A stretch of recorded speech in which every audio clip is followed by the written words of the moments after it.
We all remember playing with fingerboards as a kid, but this man turned fingerboarding into his career and lifelong passion. My name is Mike Schneider. I'm a professional fingerboarder, and I'm the owner of Flatface Fingerboards. Since he was about 10 years old, he's been building his own fingerboards and customizing his own scaled-down skate parks, and he's been shredding ever since. That's fun. Whoa, whoa, hey!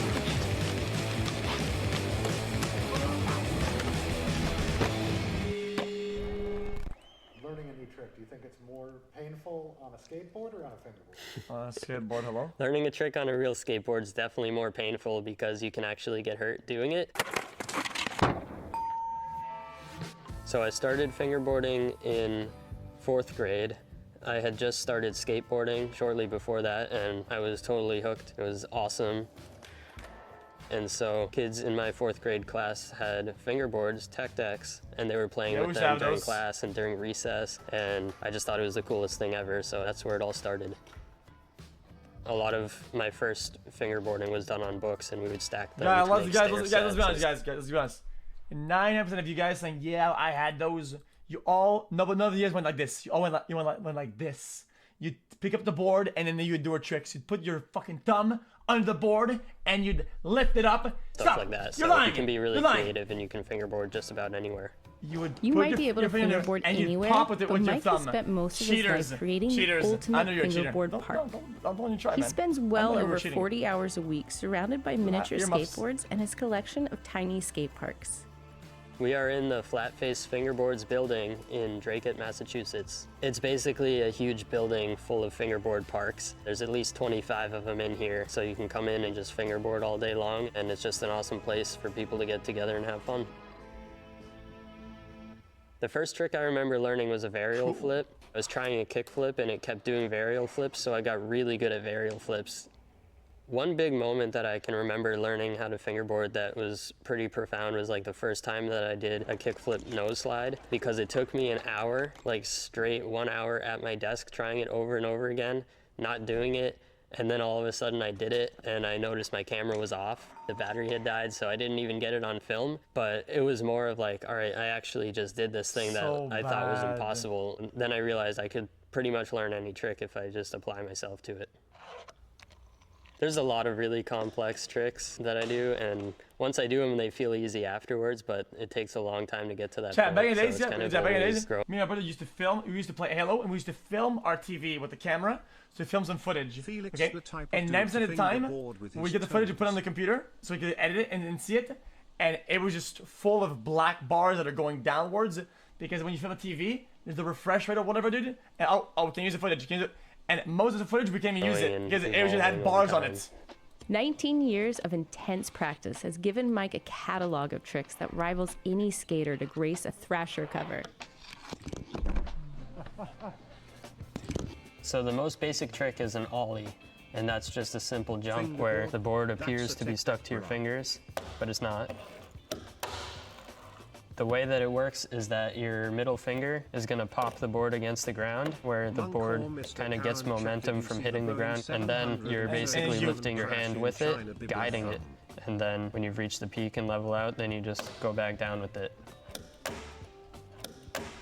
So once you've mastered the ollie, people usually move on to a kick flip, which is one of these. Basically, you pop it like an ollie. That's pretty hard. You flick it with this finger, which makes the board flip. And then when it's done flipping, you land on it, and then you land on the ground. Next, you could learn something like a varial flip, which is a kick flip where the board also turns 180 degrees. For some reason, kick flip is actually hard on a board like that. And after that, you can do a tray flip, which is a 360-degree rotation plus a kick flip. Instead of popping straight down with your back finger, you're basically scooping it a little as you pop. Like that, and that's what's setting the spinning rotation, and then you're flicking it similar to a normal This is actually good now. Then you can start turning your whole hand with it. You can do like a frontside flip, backside flip, spinning the other direction, a big flip, which is like a tray flip with the 180. So there's tons of levels, and then you can combine more and more things together. I could do a kick flip to late impossible. So an impossible where you wrap it around your finger, but I can do like a kickflip first. Huh?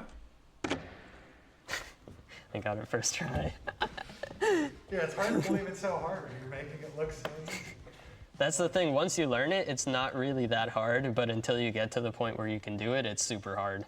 If I invent a trick, I'd probably name it Rhombus after my cat. Nah, we did not do this in school, way too loud. Just like real-life skating, Mike is constantly pushing himself to master new tricks. Once you have all kinds of tricks you've learned, you can incorporate them onto different elements of different skate parks, doing tricks in different combinations, so the possibilities are endless. When I want to learn a new trick, I pretty much just go for it. Fingerboarding and skateboarding are both kind of trial and error and just learning what doesn't work in order to learn what does work. So you have a vision of how you think a trick should be done, and each time that you try it again, there's a slight adjustment. So you might be moving one of your fingers into a different spot, or faster or slower, a different angle, and all that kind of stuff comes together. And then you'll notice that you're either getting closer and closer to landing it, or you're getting farther from it, and then you can keep adjusting. A lot of times when I have a trick in mind, I kind of have a spot in mind for it. Some of them are pretty specific, and then other times, if it's something more basic, you can really do it anywhere, which is cool. It's still crazy to me, even though I've been doing it for so long, that I built what I built and that I made the boards and everything. Like when I'm using a board that I made, on one hand, I'm used to it. That was interesting. I actually like wired it. Oh my god, look at this. See what I was talking about earlier.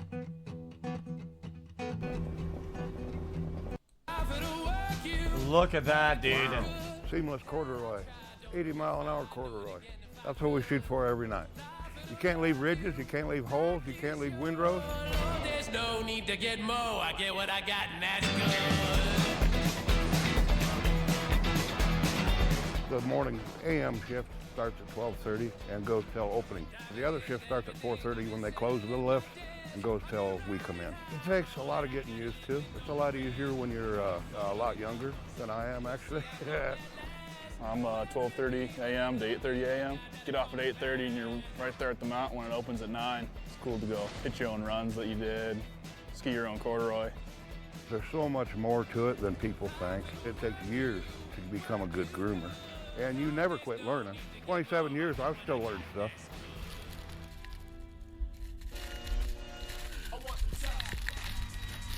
I'm pretty sure I'm banned from donuts. We're up there in all sorts of weather. That's probably one of my funnest jobs is being up there when it's 50, 60, 70 miles an hour and you're expected don't be a thumb. Don't be a thumber. To do it, to do your job, to leave the corduroy, or to dig out the lift.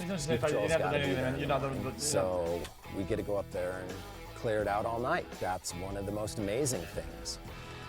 A winch cat is a specialized snow cat that's used when the terrain steepness requires the assistance, both going uphill and downhill of the winch. We use various kinds of winch cat anchors. Some of the anchors are natural. Other winch cat anchors are drilled into the rocks. Here with 5 winches a night, it's a pretty stout winch program. And in the lower 48, there's really so the way is... because the machine can go downhill on its own. The corduroy that you leave being a skier, even if you can't ski the next day, you know how it's going to ski in the morning. Have I snowboarded before? Of course. Yeah, it's a lot of pride. It's a great feeling to know that that looks that good. And you did it, man. And everybody's going to love skiing it that day. Yeah, it gets a I'm a very famous snowboarder. Look, I'm all over YouTube. Look at this. My first switch front flip. Guys, I'm popular, guys. I promise. Boom! Boom! Boom!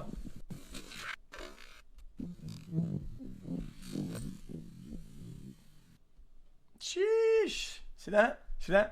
This has got almost 10,000 views. 2012. 10 years ago.